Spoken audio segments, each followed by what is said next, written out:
Yakub dan Esau. Pada zaman itu orang bebas menggembalakan domba dan ternak mereka di tanah yang belum dikerjakan. Abraham yang memiliki domba sebenarnya tidak memiliki tanah di Kanaan hingga istrinya Sarah meninggal. Kemudian ia membeli sebuah gua di Hebron dan menguburkan Sarah di situ. Sesudah itu Abraham mengirim salah seorang hambanya untuk mencarikan seorang istri bagi anaknya Ishak dari antara sanak keluarganya di Haran. Hamba itu kembali dengan Ribka, seorang gadis muda yang cantik. Ia dan Ishak menikah dan setelah beberapa lama mereka mempunyai dua anak kembar, Esau dan Yakub. Keduanya bertumbuh sangat berbeda satu dengan yang lain. Sementara itu Abraham meninggal, Ishak dan Ismail menguburkannya di samping Sarah. Kedua anak itu bertumbuh besar. Esau menjadi pemburu yang cakap, sementara Yakub suka tinggal di rumah. Ishak lebih sayang kepada Esau. Ishak suka makan daging burung yang dibawa oleh Esau ke rumah. Ribka lebih sayang kepada Yakub. Yakub ini cerdik dan pada suatu hari ia mengakali Esau untuk menjual kepadanya hak sebagai anak sulung. Hal ini menyenangkan ibunya Ribka karena Yakub adalah anak kesayangannya. Ketika Ishak menjadi tua dan penglihatannya menjadi kabur, ia memanggil Esau dan berkata kepadanya, "Anakku, engkau tahu bahwa aku sudah tua dan tidak tahu kapan aku akan mati, supaya segalanya sesuai dengan yang seharusnya. Ambillah busur dan panahmu, pergilah ke padang dan burulah seekor binatang bagiku. Olahlah bagiku makanan yang enak seperti yang ku gemari. Sesudah itu bawalah kepadaku supaya ku makan, agar aku memberkati engkau sebelum aku mati." Ribka mendengar percakapan ini dan mencari akal agar Yakub yang menerima berkat istimewa dari Ishak. Ia meminta Yakub untuk membunuh 2 ekor kambing dari kawanan itu supaya ia dapat memasaknya sebelum esok pulang. Yakub akan membawa makanan itu kepada ayahnya dan menerima berkat yang seharusnya untuk esok. Yakub berkeberatan karena risikonya besar, tetapi ibunya terus mendesaknya. Ribka menutupi tangan dan leher Yakub yang halus dengan kulit kambing yang berbulu, sehingga Ishak yang hampir buta akan mengira bahwa anak muda itu sungguh-sungguh Esau. Ribka juga mengenakan pakaian Esau yang paling indah kepada Yakub. Kemudian ia menyerahkan masakan yang enak dan roti yang telah dipersiapkannya kepada Yakub. Yakub pergi kepada ayahnya dan berkata, "Ayah." Ia menjawab, "Siapakah engkau, anakku?" Yakub berkata kepada ayahnya, "Akulah Esau, anak sulungmu. Pesan ayah sudah aku lakukan. Duduklah dan makanlah daging buruanku, agar ayah memberkati aku secara istimewa." Ishak bertanya, "Cepat sekali engkau mendapatkan, anakku." Yakub berkata, "Karena Tuhan Allah yang ayah sembah telah menolong aku." Ishak melanjutkan, "Bawalah daging itu kepadaku supaya ku makan daging buruan anakku, dan supaya aku memberkati engkau." Yakub membawa makanan itu kepadanya dan ia memakannya. Yakub juga membawa anggur kepadanya dan Ishak meminumnya. Kemudian Ishak ayahnya berkata kepadanya, "Mendekatlah anakku dan ciumlah aku."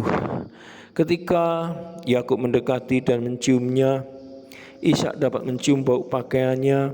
Maka Ishak memberkati Yakub dengan kata-kata ini, "Inilah bau sedap anakku, seperti bau padang yang telah diberkati Tuhan.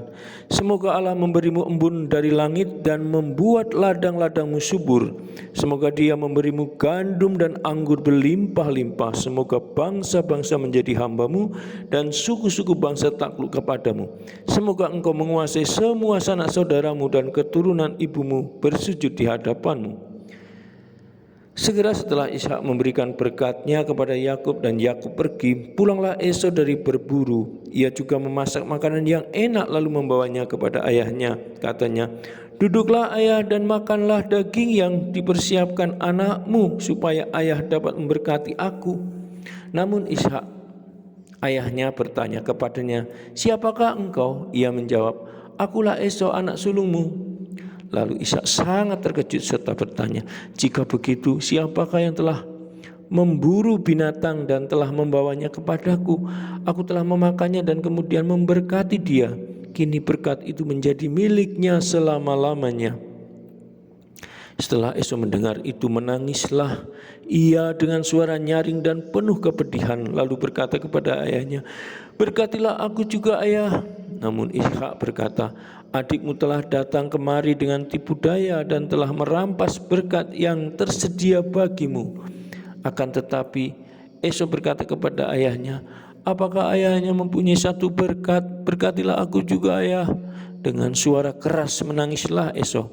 Berkatalah Ishak ayahnya, "Engkau akan hidup dari pedangmu dan menjadi hamba adikmu. Namun apabila engkau memberontak, engkau akan lepas dari kuasanya." Esau sangat membenci Yakub karena 2 kali ia telah menipunya.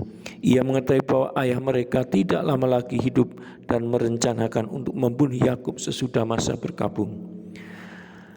Ribka ibunya mendengar rencana itu, maka ia mengusulkan kepada Ishak agar Yakub mengambil istri dari bangsanya sendiri. Ishak berpendapat bahwa itu pikiran yang bagus dan memutuskan untuk mengirim Yakub kepada pamannya Laban di Haran. Dengan cara demikian Yakub menghindari kemarahan saudaranya. Yakub pergi menuju Haran. Pada waktu matahari terbenam, ia tiba di suatu tempat. Ia mengambil batu dari tempat itu dan menggunakannya sebagai bantal. Dalam mimpinya ia melihat sebuah tangga yang berdiri di bumi dan ujungnya mencapai langit. Malaikat-malaikat Allah turun naik di tangga itu. Ia juga melihat Tuhan berdiri di sampingnya. Tuhan berkata, "Akulah Allah Abraham dan Allah Ishak. Aku akan memberikan kepadamu dan keturunanmu tanah tempat engkau berbaring ini. Aku juga akan menolong dan melindungimu kemanapun engkau pergi, dan aku akan membawamu kembali ke negeri ini." Yakub bangun dan berkata, "Sesungguhnya Tuhan ada di tempat ini, tetapi aku tidak tahu." Dalam hatinya ia meneruskan, "Alangkah dahsyatnya tempat ini. Ini rumah Allah sesungguhnya. Ini pintu gerbang surga." Keesokan paginya ia bangun dan mengambil batu yang dipakainya sebagai bantal, menegakkan batu itu dan menuanginya dengan minyak, dan ia menamakan tempat itu Betel, rumah Allah. Kemudian Yakub mengucapkan janjinya, "Jika Tuhan Allah menolong dan melindungi aku dalam perjalananku ini, jika ia memberikan makanan dan pakaian kepadaku, jika ia membawa aku kembali dengan selamat ke rumah ayahku, Tuhan akan menjadi Allahku. Batu yang kutegakkan ini menjadi rumah Allah. Tuhan, aku akan memberikan kepadamu 1/10 dari segala sesuatu yang Tuhan berikan kepadaku." Saudara dan sahabatku, demikianlah Heffernan mengisahkan kembali kisah kitab Kejadian bab 23-28 mengenai Yakub dan Esau. Semoga kitab Kejadian ini juga menginspirasi hidup kita untuk senantiasa menjadi orang yang baik. Salam, Tuhan mencintai kita semua dengan hati yang berkobar.